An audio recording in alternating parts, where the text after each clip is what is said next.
Груевски и Црвенковски преку јавни повици еден кон друг се договорија во понеделник или вторник да се сретнат во 4 очи и да се обидат да ги надминат сите меѓусебни разлики околу организирањето на предвремените избори.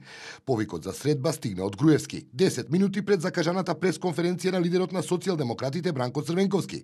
Председателот на ВМРО ДПМН Никола Груевски го покани председателот на СДСМ Бранко Црвенковски на билатерална средба за да разговараат за отворените прашања во пресрет на престојните парламентарни избори во Република Македонија.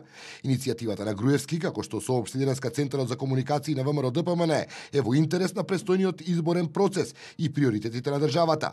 Председателот Груевски во својата покана му остави на Црвенковски да го одбере терминот за средба, а како денови му ги понуди понеделник или вторник, се наведува во соопштението.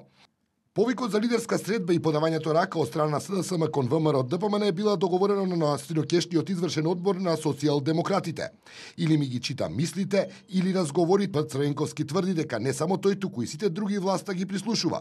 Медиумските мегафони и партиските експозитури, рече лидерот на опозицијската СДСМ, деновиве прават срамна и примитивна кампања за избори веднаш по теркот на ВМРО ДПМН и дека СДСМ се плаши од народот. Не се плашиме, вели Црвенковски, туку бараме предвремено фер соочување со договор меѓу власта и опозицијата. Кандидат на опозиционерите за председател на ДИК ќе биде нивниот член Борис Кондарко. СДСМ, како што рече Црвенковски, не отстапува од барањето за одмрзнување на сметките на А1 телевизија, но како израз на добра волја, тоа веќе не е предуслов, туку предмет во меѓупартиските преговори.